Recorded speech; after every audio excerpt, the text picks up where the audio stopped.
The following videos were taken not far from the Brushy Creek.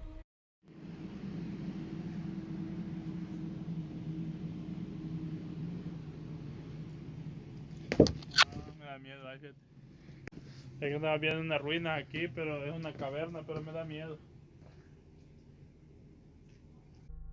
The video shows construction workers as they unearth a strange structure and a giant totem face protruding from a stone wall.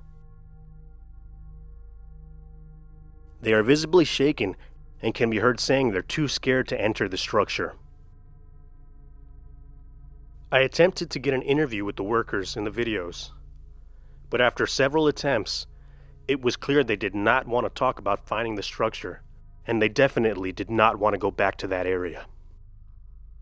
After realizing we were not going to be able to conduct an interview with any workers, I pleaded with them, at least give the location of the structure. They reluctantly gave me the area of the structure, and after several days of scouting and using GPS satellite images, I found the unexplained structure.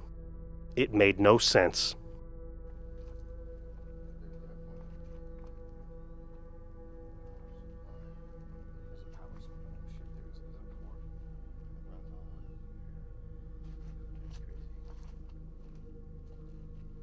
We climbed down into the entrance of the structure to find a stone wall with a giant stone face and heavy steel door.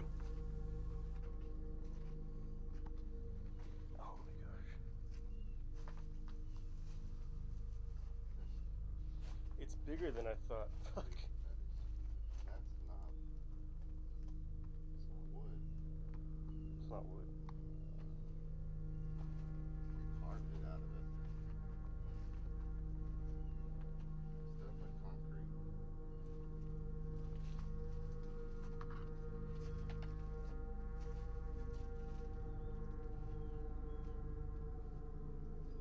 The door looks to be made of a very heavy steel and also very old,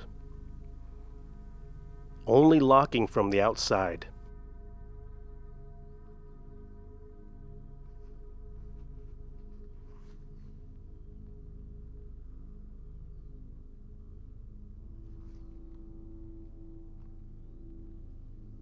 What's it say there? Model?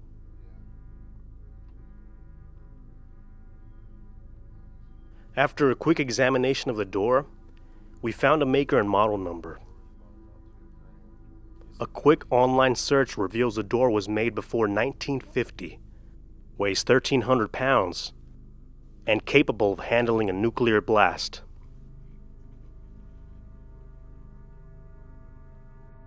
It must have taken a lot of effort to move and install a 1,300-pound door. If this was some type of bomb shelter, why would anyone install a door that only locks from the outside?